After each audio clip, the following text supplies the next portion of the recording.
Some heartbreaks happen in private, behind closed doors, in silence, unseen. But hers unfolded before 300 witnesses, under stained glass light, with a single open door that changed everything. Before we go any further, can I ask you for one small favor? This story took me days to write, record, and edit. Every frame, every emotion, every sound. It costs you nothing to support me, but it truly means everything.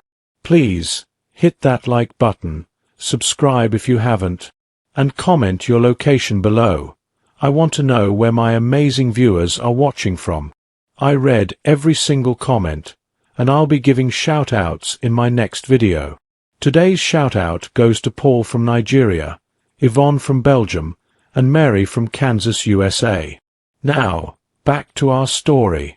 Mary stared at her reflection in the full-length mirror, barely recognizing the woman staring back. Her biceps, usually a source of pride, looked almost delicate under the lace sleeves. She'd worked so hard to fit into this dress, into this version of herself that Chiddy's family wanted to see. The sweet, soft bride. Not the woman who could deadlift 200 pounds or run 5 miles before breakfast. Not the woman who'd built her fitness center from nothing, brick by brick, loan by loan. Just the bride. Just his wife. But why did everyone look at her with pity this morning? What really happened that made her cousin Gloria cry in the bathroom earlier? Why did her uncle, Papa Emeka, pull her aside after the rehearsal dinner and ask, with tears in his eyes, if she was absolutely certain about this marriage? And why in God's name, had Chiddy not answered any of her calls since last night? The questions circled her mind like vultures, but she pushed them away. This was her wedding day. Nothing could go wrong. Nothing would go wrong. Or so she told herself. Mary hadn't always been the muscular bride everyone whispered about. She grew up in a small compound in Enugu, the youngest of 4 daughters in a family where strength meant survival. Her father died when she was 12, leaving her mother to raise 4 girls on a teacher's salary. While her sisters learned to cook and sew, preparing themselves for marriage as tradition demanded, Mary found solace in something different. The old gym near the market, really just a concrete slab with rusted weights and a punching bag, became her sanctuary. The owner, Coach Obi, a former boxer with scarred knuckles and kind eyes, saw something in her. He taught her to channel her grief into power, her anger into discipline. By 16, she could outrun most boys in her neighborhood. By 18, she was competing in local fitness competitions, much to her mother's horror and secret pride. Moving to Lagos at 22 was Mary's declaration of independence. She arrived with 3 bags, 2,000 naira, and a dream to open her own gym. The city swallowed her whole at first. She slept on her cousin's floor in Surulere, worked 3 jobs, morning shifts at a bakery in Yoba, afternoon training sessions at a gym in Victoria Island, and evening cleaning at the same gym. The Lagos hustle was real. Traffic that could turn a 30-minute journey into 3 hours. Okada riders weaving between cars with death-defying confidence. The smell of suya mixing with exhaust fumes. The constant negotiation, for rent, for food, for respect. But Mary thrived in the chaos. She saved every kobo. She learned the business. And 3 years later, when she opened Iron Fit Gym in a small space in Ikeja, she cried tears of joy and exhaustion. That's where she met Chidi Nwosu. He walked into her gym on a Tuesday afternoon, looking completely out of place in his pressed shirt and designer shoes. He was a banker, he explained, tired of the corporate gym scene, looking for something real. Mary remembered laughing at that. Something real, coming from a man who probably earned more in a month than she made in 6. But Chidi was persistent. He came back every Tuesday, then every Tuesday and Thursday, then 5 days a week. He asked about her life, really asked, listening when she talked about her dreams to expand the gym, to create programs for young girls from neighborhoods like the one she grew up in. He didn't flinch at her strength. He celebrated it. When he first asked her out, 6 months later, she said no. Men like him didn't end up with women like her. Men from wealthy Igbo families with import-export businesses and houses in Banana Island married delicate women who spoke French and knew which fork to use at formal dinners. But Chidi wore her down with his consistency, his apparent sincerity, his claim that he'd never met anyone as real as her. Their courtship was a beautiful collision of two different worlds. He took her to fancy restaurants where she felt awkward in borrowed dresses, and she took him to bukka spots in Ikeja where they ate EBA and egusi soup with their hands. His friends, all bankers and lawyers, initially looked at her like she was an exotic curiosity, the fit girlfriend, the gym owner, the strong one.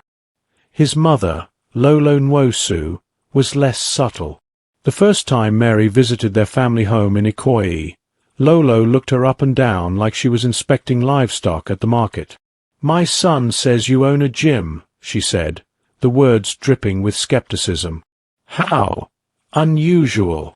But Chidi always defended her, always stood by her side, always made her believe that love could bridge any gap, any difference, any class divide. When he proposed, 9 months into their relationship, on the beach at Elagushi at sunset, she said yes through tears. Not because she was certain, but because she wanted to be. Because he made her feel like maybe, just maybe, she didn't have to choose between who she was and being loved. The wedding ceremony was scheduled to begin at 11. By 10:45, Mary was finally ready to walk down the aisle. Her dress, a custom creation that had cost more than her first year's rent, fit perfectly. Her makeup hid the sleepless circles under her eyes. The bouquet of white roses trembled slightly in her hands, but she attributed that to excitement, not dread. Adiz walked beside her toward the cathedral's main hall, unusually quiet. "Ada," Mary whispered, "is everything okay? You've been acting strange all morning." Her friend's eyes filled with tears, but she forced a smile. "Everything's fine. Just emotional, you know? My best friend is getting married." But it wasn't fine. Nothing was fine. Mary would understand that in exactly 3 minutes. The cathedral was packed. Over 300 guests filled the pews. Chidi's large extended family, business associates in expensive Agboda, Mary's more modest delegation from Enugu, her gym members who'd become family, friends from her neighborhood. The choir was singing a beautiful Igbo hymn. Flowers covered every surface. It looked like the wedding magazines Mary had secretly studied as a girl, the kind of celebration she never thought she'd have. Her mother stood at the entrance to the hall, tears streaming down her face, and for a moment Mary thought they were tears of joy. "Mama, don't cry yet," she laughed. "Save it for the vows." But her mother just shook her head, unable to speak, and stepped aside. The massive wooden doors opened. The choir's volume swelled. Everyone turned to look, and Mary stepped forward, ready to meet her groom at the altar, ready to begin her new life. But Chidi wasn't at the altar. The space where he should have been standing, beside the priest, was empty. Mary's steps faltered. Confusion rippled through her body before fear did.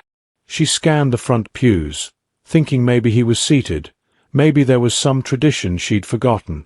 Then she heard it, a woman's laugh, bright and sharp, coming from the small room behind the altar where the priest prepared before service. The vestry. The door was slightly ajar, and through it Mary could see movement. Without thinking, operating on instinct and a sick feeling in her stomach, she walked toward it. Behind her, someone called her name. Adiz. Or maybe her mother. But the voice sounded distant, underwater, unreal. She pushed the vestry door open fully, and there, in that small sacred space, was her groom. Chidi stood in his white wedding suit, looking more handsome than she'd ever seen him, his arms wrapped around another woman. Not just any woman. Nneka Okoro. Mary knew exactly who Nneka was. Everyone in their social circle did. She was the daughter of a senator, educated in London, the kind of woman who wore her privilege like perfume, expensive and impossible to ignore. She was also Chidi's ex-girlfriend from university, the woman his mother had always wanted him to marry. The woman Chidi swore meant nothing to him anymore. And yet here she was, in his arms, on his wedding day, her perfectly manicured hands pressed against his chest, her lips dangerously close to his. They weren't kissing, not exactly, but they were locked in an embrace so intimate, so familiar, that it told a story words never could. For 3 eternal seconds, nobody moved. Mary stood frozen in the doorway, her brain refusing to process what her eyes saw clearly. Then Chidi looked up, saw her, and his face crumbled into an expression of horror so profound it almost looked like grief. "Mary," he started, his voice cracking, stepping away from Nneka so fast he nearly stumbled.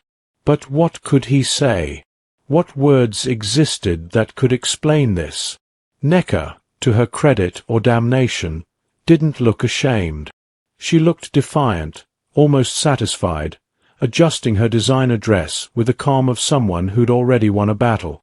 "I told you to tell her," Nneka said to Chidi, her voice carrying clearly despite its softness. "I told you weeks ago." Behind Mary, the vestry door had drawn a crowd.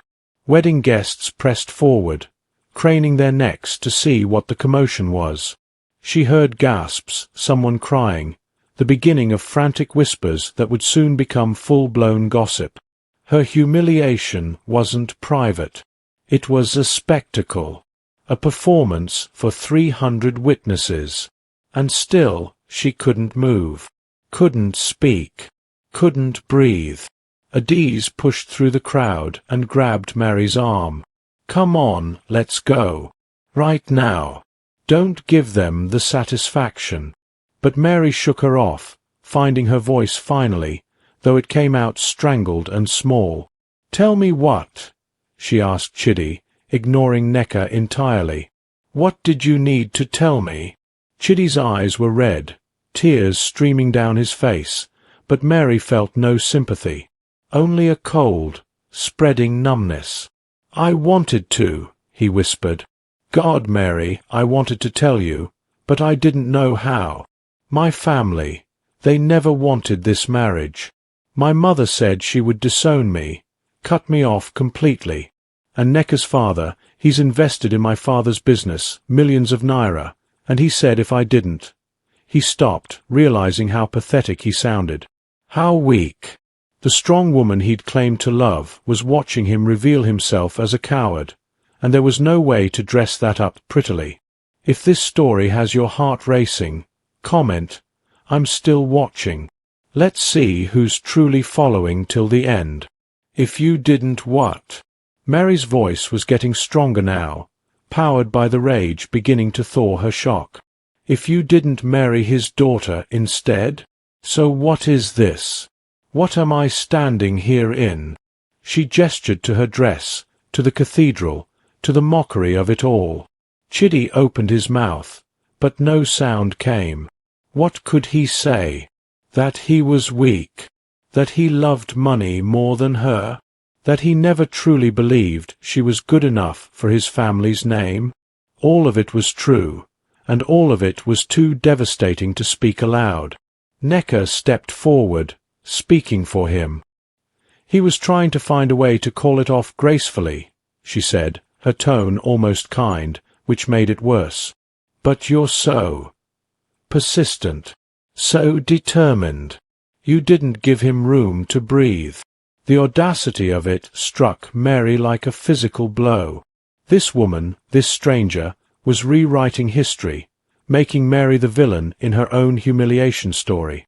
"Get out of my sight," Mary said, her voice now steel, Her hands clenched so tight her nails drew blood from her palms. "Both of you. Before I do something we'll all regret." She turned then, a queen in white lace, and walked back through the crowd that parted like the Red Sea. Every eye followed her. Every mouth whispered.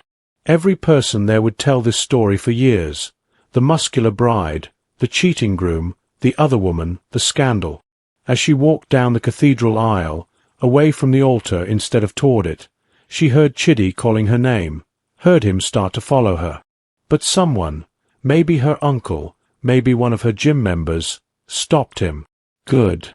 Because if he touched her, if he dared to put his lying hands on her body, she would break him. And she was done breaking things. She'd spent her whole life building, her body, her business, her dreams. She wouldn't destroy herself for him. Outside, the Lego sun was merciless, too bright for tragedy. Mary's wedding car, decorated with ribbons and flowers, sat waiting. She climbed in, told the confused driver to take her anywhere but here, and as they pulled away from St. Michael's Cathedral, the sky opened up and rain began to fall. For 3 days, Mary didn't leave her apartment. She lay in bed still wearing her wedding dress because she couldn't bear to take it off, couldn't bear to acknowledge that the day had actually happened. Her phone rang constantly. Adiz, her mother, her sisters, concerned gym members, even some of Chidi's friends calling to apologize on his behalf. She ignored them all. The only person she spoke to was her landlady's daughter, who brought her jollof rice and fried plantain that Mary didn't eat. On the 4th day, Adiz used her spare key to break in. She found Mary finally out of the dress, sitting on the floor in an old t-shirt, staring at nothing. "You need to shower," Adiz said gently. "You need to eat. You need to get up." But Mary just shook her head. "Why?" she asked, her voice hoarse from disuse. "Why should I get up? To go where? To do what? Everyone saw. Everyone knows. I'm the joke of Lagos now. The gym woman who thought she could marry up. The muscular bride who wasn't woman enough to keep her man." Adiz sat beside her on the floor, wrapping an arm around her shoulders. "You listen to me," she said fiercely. "Chidi didn't leave because you weren't enough. He left because he wasn't man enough to stand up to his family, to choose his own life. That's on him, not you." But Mary couldn't hear it. The shame was too loud, drowning out everything else. She kept replaying the moment she opened that vestry door, kept seeing Nekka's satisfied smile, kept hearing the gasps of 300 witnesses to her humiliation. At night, when sleep finally came, she dreamed of her father. He'd been dead 15 years, but in the dream, he was alive and disappointed. "I raised you to be strong," Dream Father said, "not to beg for love from men who don't value strength." She woke up crying, unsure if the dream was comfort or condemnation. By the end of the first week, Mary forced herself back to Iron Fit Gym. The alternative was staying in bed forever, and she'd never been someone who gave up, no matter how much she wanted to now. Her staff greeted her with careful smiles, treating her like she was made of glass. Her regular clients didn't know what to say. Some avoided her entirely. Others offered awkward condolences that made everything worse. "You're better off without him," one woman said while stretching. "Men are trash anyway," said another. A young guy who'd been training for a bodybuilding competition just nodded at her silently, and somehow his wordless acknowledgement hurt less than the well-meaning platitudes. She threw herself into work with manic energy. If she was training someone, she didn't have to think. If she was running on the treadmill, she could outpace her thoughts. If she lifted heavy enough, maybe she could break through the numbness that had settled over her like a second skin. But at home, alone, the questions came. What was wrong with her? Why wasn't she soft enough, feminine enough, acceptable enough? She'd spent years building her body into something powerful, but what good was physical strength when it couldn't protect her heart? She stood in front of her bathroom mirror, examining herself with cruel eyes. Her shoulders, too broad. Her arms, too defined. Her legs, too muscular. Maybe if she'd been smaller, weaker, more like Necker, Chidi would have fought for her. Maybe if she'd been the kind of woman who needed protecting instead of the kind who could protect herself, his family would have accepted her. The thoughts were poison, and she knew it, but she drank them anyway. She started skipping meals, not deliberately, just forgetting to eat. The weight fell off quickly. Her muscle definition, which used to make her proud, began to look gaunt. Adiz noticed. "You're disappearing," she said one evening, showing up uninvited with takeout. "And before you say anything, I'm not leaving until you eat. All of it." Chidi tried to reach her constantly. He showed up at the gym twice, but her staff turned him away. He sent letters, actual handwritten letters like this was a Nollywood movie, explaining everything in painful detail. His mother's ultimatum. His father's business collapsing without Senator Okoro's investment. The arranged marriage his family had been planning with Necker for months, while he was supposedly courting Mary. Reading those letters, Mary felt something worse than anger. She felt pity. He'd been a coward, yes, but he'd also been trapped between duty and desire, between family expectation and personal happiness. In a way, they were both victims of the same system, one that valued money and connections over love, that saw marriage as a business transaction rather than a union of souls. But understanding his weakness didn't mean forgiving it. It just made the whole situation sadder. 1 month after the wedding that wasn't, Mary's mother came to visit from Enugu. She arrived unannounced, as mothers do, with a bag full of home-cooked food and a face full of worry. They sat in Mary's tiny living room, the AC unit coughing weak air, traffic noise drifting up from the street below. "Your sisters wanted to come," her mother said, "but I told them to give you space. They're worried, though." "We all are." Mary picked at the egusi soup her mother had brought, trying to summon appetite where none existed. "I'm fine, Mama." Her mother made a sound somewhere between a laugh and a cry. "You're not fine. You look like a ghost of my daughter. And I didn't raise you to let a man, any man, break you like this." Mary's eyes filled with tears. "He didn't break me, Mama. I was already broken. I was just too proud to see it." Her mother reached across the small space between them and took Mary's face in her hands, forcing eye contact. "Listen to me carefully. When your father died, I had 4 daughters, no money, and a world that told me I was worthless without a husband. Everyone said I should remarry quickly. My own mother said it. My sisters said it. Marry any man willing to take on another man's children, they said. But I didn't. You know why." Mary shook her head. "Because I looked at you and your sisters, and I thought, if I teach them that their value comes from a man, I'm preparing them for a life of begging. So I worked 3 jobs. I wore the same 2 dresses for 5 years. I ate scraps so you girls could eat full meals. And I taught you that your strength was your inheritance, that your ability to stand alone was your birthright. Now you're telling me that one failed wedding erased all of that." The words hit Mary like cold water. Her mother was right.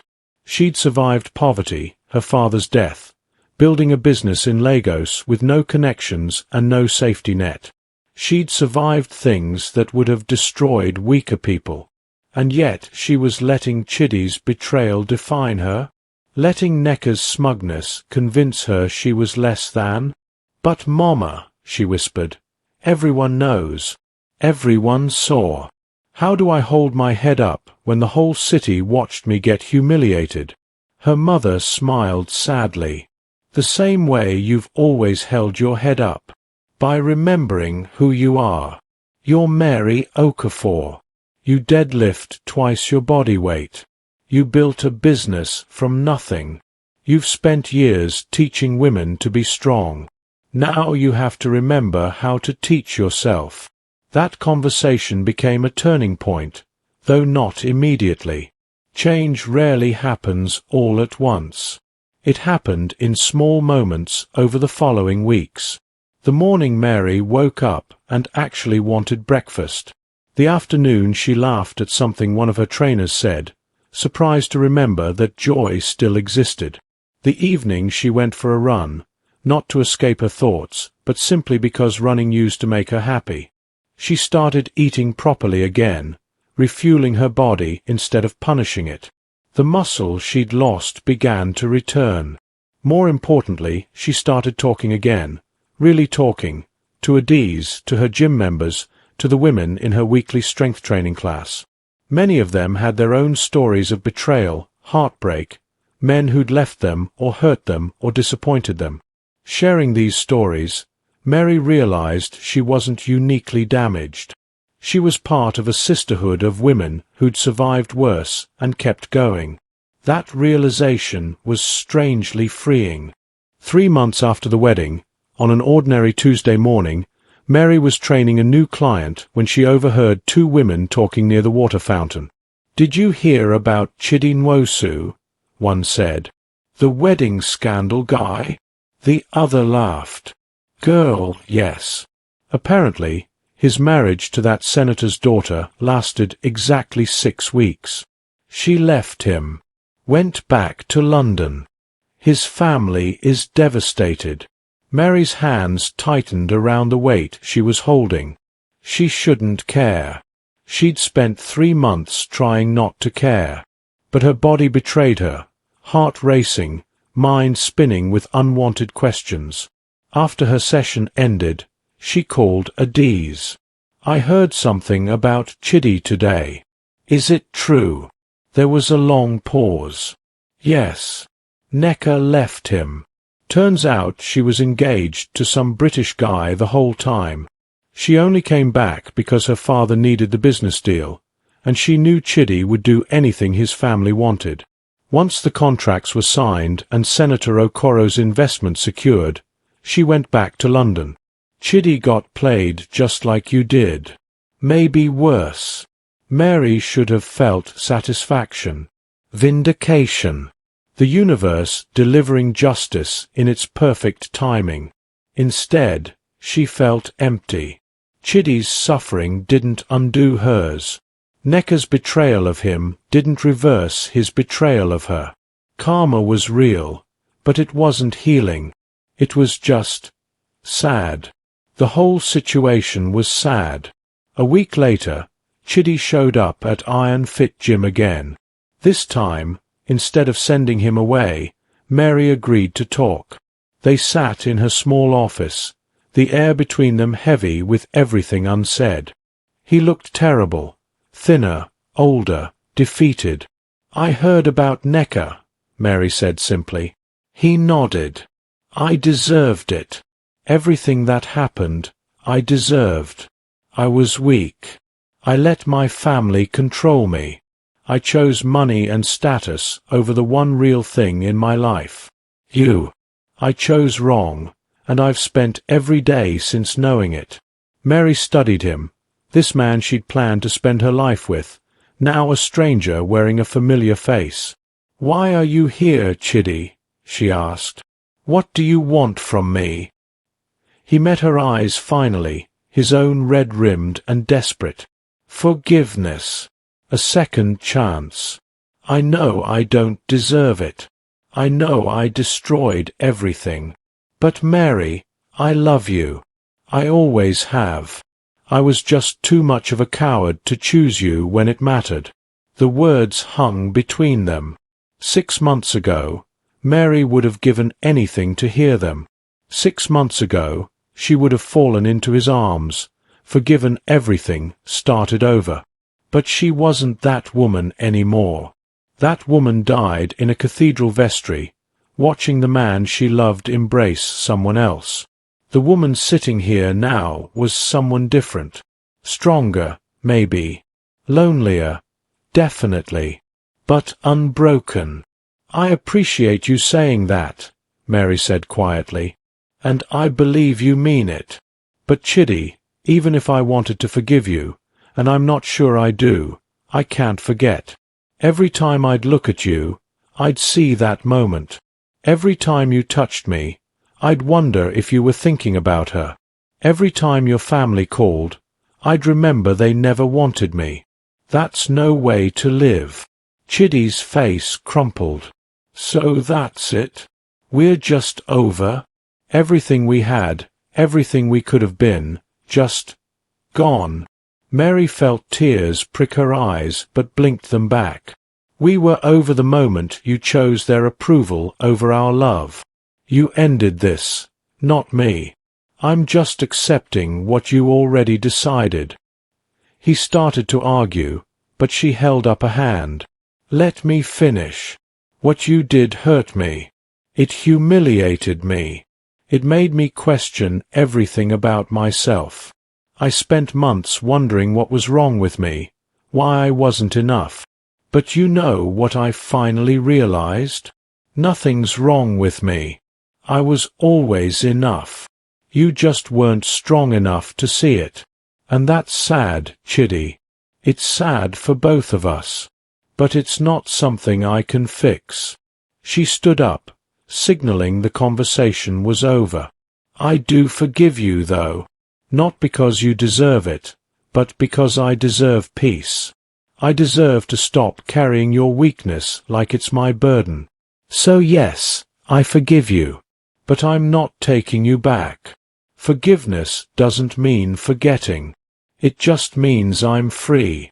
Watching Chidi walk out of her gym for the last time, Mary felt something unexpected. Relief. The anger she'd been carrying, the shame, the endless questions, they didn't disappear completely, but they loosened their grip.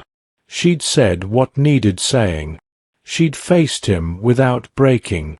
And she'd chosen herself.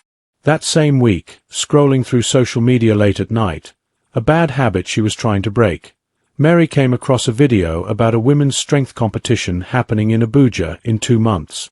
The National Iron Women Championship. She'd heard of it before, even considered competing years ago before life got in the way. Before Chidi. Before the wedding. Before everything. Now, looking at the announcement, something stirred in her chest. Not just interest. Hunger. She wanted this. Wanted to test herself, to prove something. Not to Chidi or Neka or anyone who'd witnessed her humiliation, but to herself. She wanted to remember what it felt like to be powerful in her own body, to use her strength for something that mattered. The next morning, she registered for the competition. Telling Adiz, she expected skepticism or worry. Instead, her friend screamed so loud half the gym turned to look. "Yes, this is exactly what you need. We're training you properly, like we should have been doing all along instead of preparing for that stupid wedding." And they did train. For the next 8 weeks, Mary worked harder than she'd ever worked. Not punishing her body this time, but honoring it, building it. She hired a nutrition coach, adjusted her training schedule, brought in a sports therapist to work on old injuries she'd ignored. Her gym members rallied around her. Some trained alongside her. Others donated to cover her registration and travel costs when they found out her savings had been depleted by wedding expenses. A photographer who worked out at Iron Fit offered to document her journey. "Your story needs telling," she said. "Not for pity. For power. For every woman who's been broken and rebuilt herself." Competition day arrived faster than Mary expected. The National Stadium in Abuja was packed with female athletes from across Nigeria, women of every size, shape, and background, united by their love of strength. Backstage, Mary felt nerves flutter in her stomach, but also something else. Belonging. These women understood. They knew what it meant to be judged for their muscles, questioned for their strength, told they were too much or not enough. They knew, and they didn't care. They competed anyway. They lifted anyway. They existed loudly and proudly in spaces that often tried to silence them. Mary's division included 12 other women. The competition involved 3 main lifts: deadlift, bench press, and squat, with the highest combined total winning.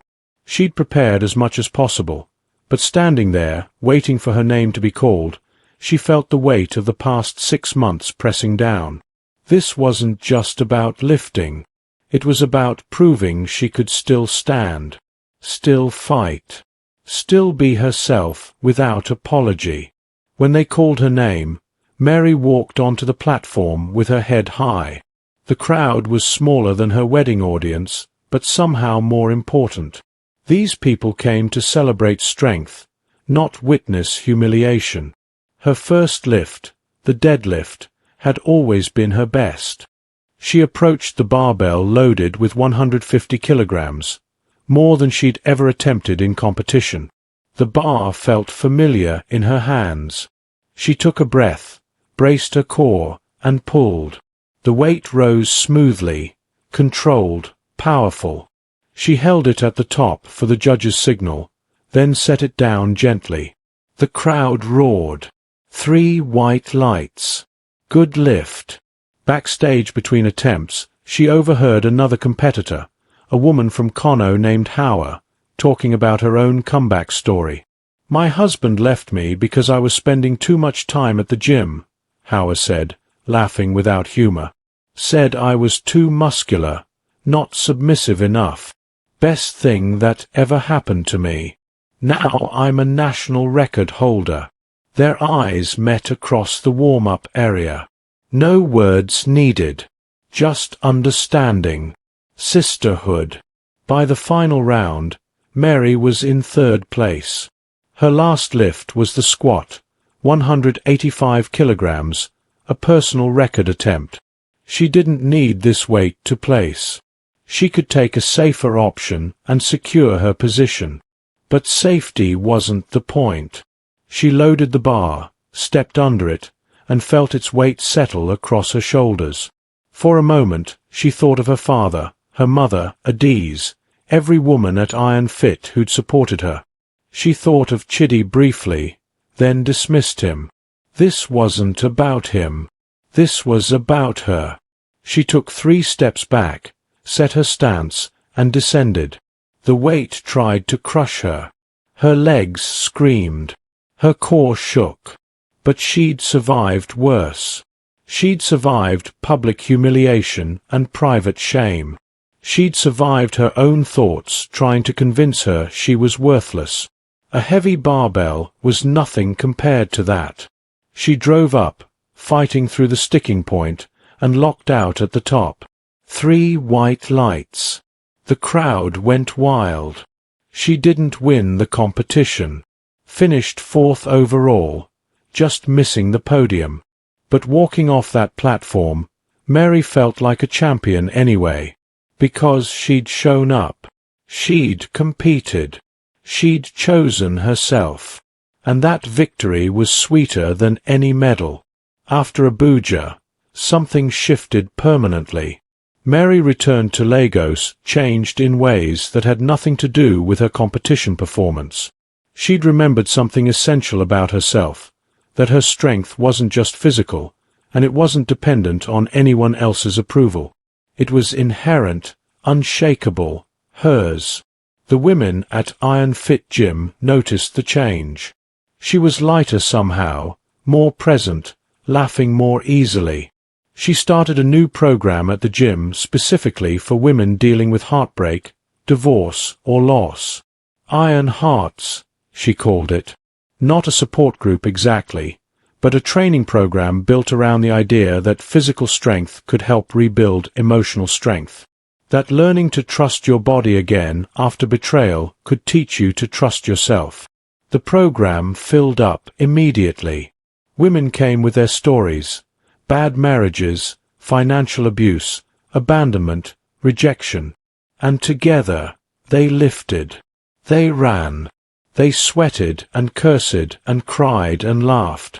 They built themselves back from whatever had broken them. One of her first Iron Hearts members was a woman named Blessing, who'd been widowed at 30 with 3 children. "Everyone keeps telling me to stay home, to mourn properly, to be the sad widow," Blessing said during their first session. "But I'm angry. I'm angry he died.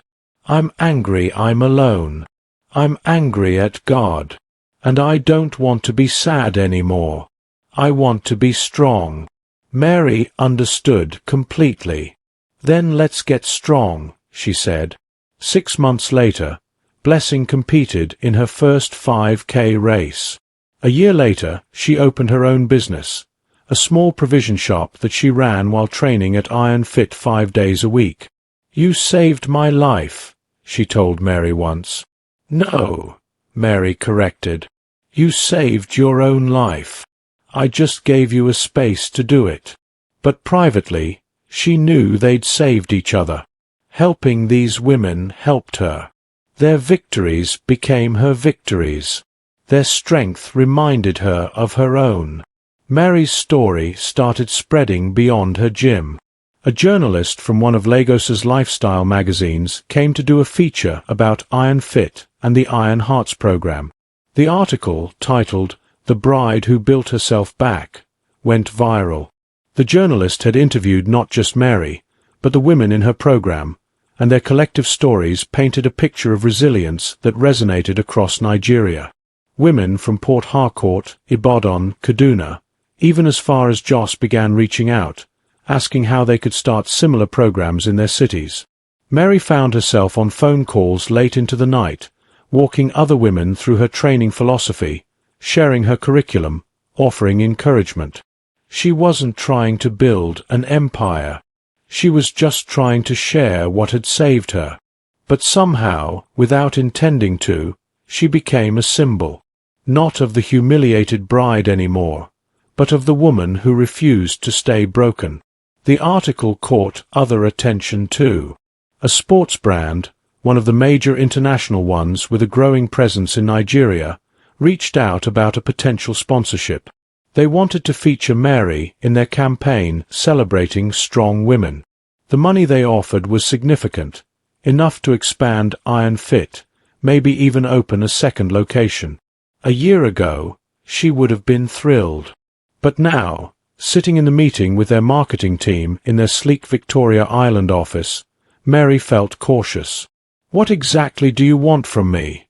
she asked the enthusiastic young brand manager. "We want your story," he said. "The wedding, the comeback, the strength. It's inspirational. Very marketable." Mary felt something cold settle in her stomach. They didn't want her. They wanted her trauma, packaged prettily for commercial consumption. "I appreciate the offer," she said carefully, "but my story isn't for sale. The women I train, they trust me because I'm real, not because I'm an advertisement. I think I'll pass." The brand manager looked shocked. People didn't turn down money like this in Lagos, not unless they were crazy or already rich. Mary was neither. But she was something more valuable. She was free. Free from needing validation from corporations, from men, from anyone who saw her pain as an opportunity. Walking out of that office into the chaos of Lagos traffic, she felt proud of herself. A year ago, she would have taken that deal, desperate to prove she was successful despite the wedding scandal. Now, she knew her success wasn't measured in endorsement deals. It was measured in the women at Iron Fit who'd found their strength again, in Blessing running her business, in Hauer from the competition who'd become a friend, texting her training updates and terrible jokes, in her own reflection, which she could finally look at without shame. Her mother visited again around the 1-year anniversary of the wedding that wasn't. They went to church together at Mary's small parish in Ikeja, not the massive cathedral where everything fell apart. After service, they ate at a local bukka, the kind of place where the pepper soup was too spicy and the goat meat too tough, but it tasted like home. "You look different," her mother observed, studying Mary across the plastic table. "Good different. Like you've finally settled into yourself." Mary smiled. "I feel different, Mama. I feel like I spent years trying to be acceptable. To Chitty's family, to Lego's society, to this idea of what a woman should be. And when the wedding fell apart, I thought I'd failed. But I didn't fail. I just stopped pretending." Her mother reached across the table and squeezed her hand. "Your father would be proud of you. I'm proud of you. Not because of the gym or the programs or any of that. Because you chose yourself. That's the hardest choice a woman can make." That night, alone in her apartment, Mary did something she hadn't done in a year. She took out the box of wedding things she'd shoved in the back of her closet, the invitation samples, the planning notebooks, the photos from the bridal shower. She looked through them calmly, without the rage or pain that used to accompany these memories. She saw a woman in those photos who was trying so hard to fit into a life that was never meant for her. A woman who'd convinced herself that being chosen was more important than choosing herself. She didn't hate that woman. She felt compassionate toward her, the way you might feel toward a younger sister making predictable mistakes. Then she took the whole box, carried it downstairs, and threw it in the compound's large garbage bin. Not dramatically, not ceremonially, just practically. It was trash. It belonged in the trash. And she was tired of storing other people's garbage in her sacred spaces. The Iron Hearts program continued growing. By the program's one-year anniversary, over 50 women had completed the 12-week training cycle. Some stayed at Iron Fit, becoming regular members. Others moved on, taking their rebuilt confidence into the world.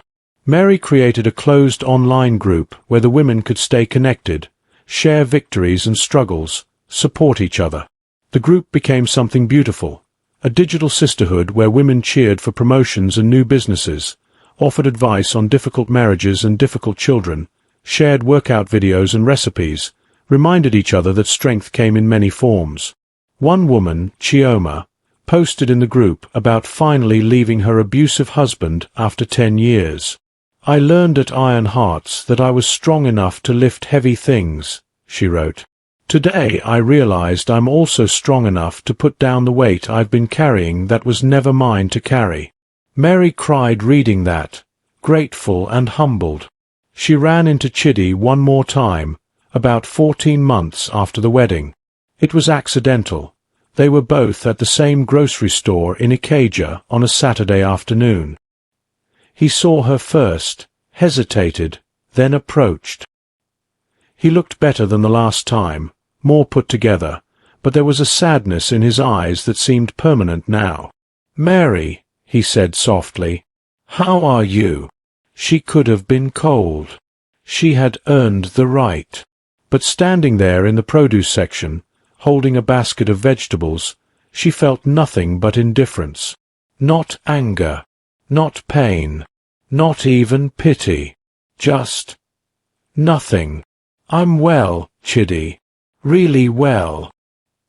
He nodded, seeming to understand what she wasn't saying, that her wellness had nothing to do with him, would never again have anything to do with him. "I'm glad," he said, and she thought he might actually mean it. "I saw the article about your gym, about Iron Hearts. It's amazing what you're building." She thanked him politely, the way you'd thank a stranger who held a door open. Then she excused herself and continued shopping, aware that he stood watching her walk away. Let him watch. Let him see what he'd lost. Not to punish him, but simply because it was true. He'd had something real and traded it for an illusion. That was his burden to carry, not hers. 2 years after the wedding, Iron Fit Gym expanded. Mary found a larger space in the same Ikeja neighborhood, close enough to her original location that her members could easily transition. The new gym had room for more equipment, dedicated spaces for classes, even a small office where she could meet with women one-on-one. The day she signed the lease, Adiz was with her, as she'd been through everything else. "Look at you," Adiz said, tears in her eyes. "From sleeping on your cousin's floor to actually owning, 2 gym spaces. Tell me that's not a miracle." Mary looked around the empty building, already imagining it full of life and movement and strong women refusing to stay broken. "It's not a miracle," she said. "It's work. It's surviving. It's choosing to get up every single day, even when staying down would be easier. That's not magic, Ada. That's just what we do." But privately, she did think it was a little bit magic. The magic of resilience. The magic of women supporting women. The magic of learning that the strength you need is already inside you, just waiting for permission to emerge. Mary never remarried. She dated occasionally, a kind engineer she met at a friend's party, a teacher who attended her church, even another gym owner who understood her lifestyle. But none of them stuck, and she was okay with that. She'd learned that being alone wasn't the same as being lonely, that her value didn't come from being chosen by a man, but from choosing herself daily, that her life could be full and meaningful and joyful without a partner, though she remained open to the possibility if the right person came along.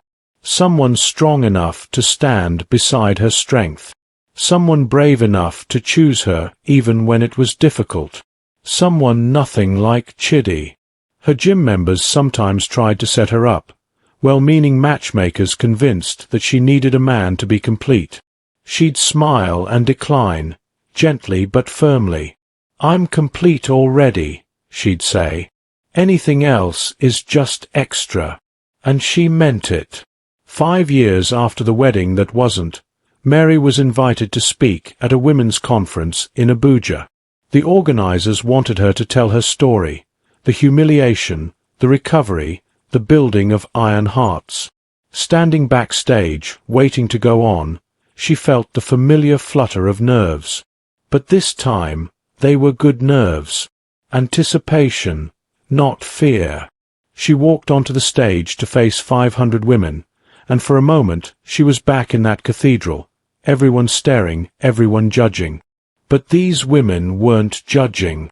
They were waiting, hoping, looking for proof that heartbreak doesn't have to be the end of the story. So she gave them that proof.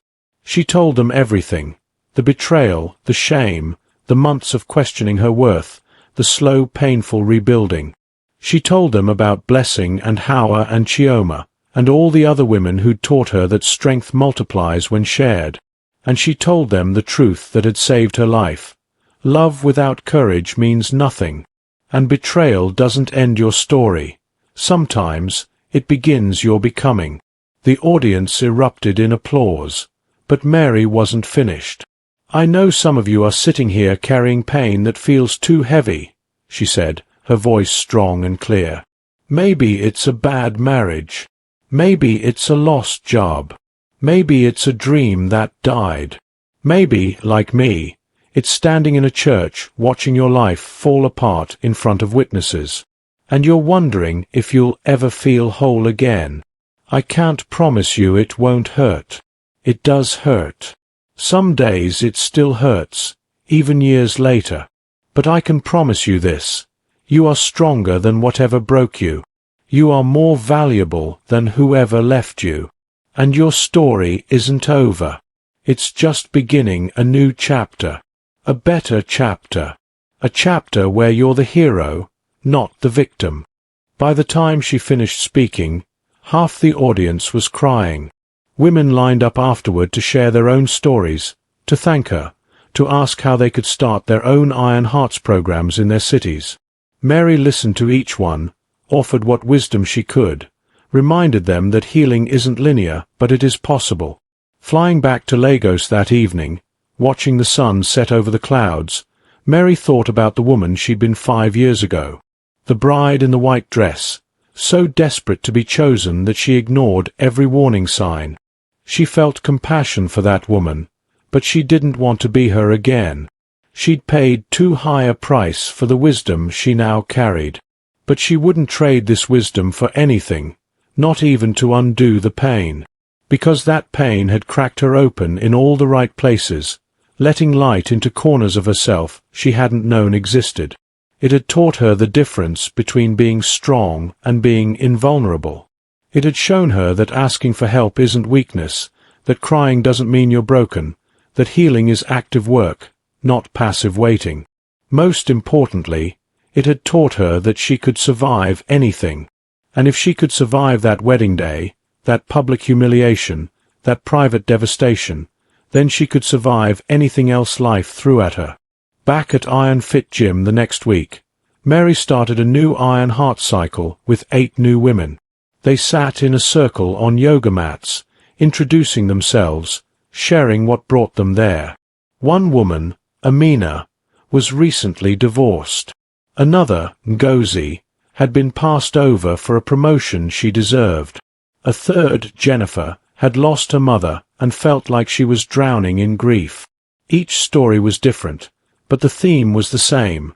They'd been broken by life and were looking for a way to build themselves back. "Here's what I want you to know," Mary told them, looking each woman in the eye. "You didn't come here to be fixed. You're not broken. You're human. Humans bend, humans crack, humans fall apart sometimes. But we also heal. We also rebuild. We also grow stronger in the broken places. That's what we're going to do here. Together." The women nodded, some crying already, some sitting with their arms crossed protectively, some looking skeptical but hopeful. Mary saw herself in all of them. The scared self, the defensive self, the hopeful self, the broken self learning to be whole again. Over the next 12 weeks, Mary watched these 8 women transform. Not dramatically, not overnight, but slowly and steadily. She watched Amara lift a weight she never thought possible and cry tears of victory. She watched Ngozi quit the job that undervalued her and start her own consulting firm. She watched Jennifer smile for the first time since her mother's death, a real smile that reached her eyes. And she watched them all become friends, forming their own sisterhood, supporting each other outside the gym, creating the kind of community that women need to survive a world that constantly tries to diminish them. On graduation day, when they completed their 12 weeks, they took a group photo, 8 women with muscles and scars and stories and hope. Mary posted it to the Iron Heart social media with a simple caption: "Strong women don't happen by accident. They're built by pain, by choice, by showing up even when it's hard. Proud of these warriors." The post went viral again, shared thousands of times, commented on by women around the world who saw themselves in those faces. That night, sitting in her apartment with a cup of tea and the city lights of Lagos twinkling outside her window, Mary reflected on the journey. 5 years ago, she would have said her life was over. That without Chidi, without the marriage, without the happily ever after she'd planned, nothing else mattered. But she'd been wrong. So beautifully, painfully wrong. Her life hadn't ended in that cathedral. It had just taken a turn she wasn't expecting. And yes, the turn was sharp and violent, and it threw her off the path she thought she needed to walk. But it led her here. To this apartment she owned outright. To this gym that helped women heal. To this life that was hers. Messy and imperfect and sometimes lonely, but authentic. Completely, wholly authentic. She wasn't performing femininity for Chidi's family anymore. She wasn't shrinking herself to fit into someone else's expectations. She was just Mary. Muscular Mary. Strong Mary. Broken and rebuilt Mary. And that was enough. That was more than enough. That was everything. If you were Mary, would you forgive or walk away? Have you ever been betrayed by someone you trusted? Think about the women in your life who've survived heartbreak and came back stronger, Maybe your mother, your sister, your friend. Maybe yourself. These stories matter. These survivals matter.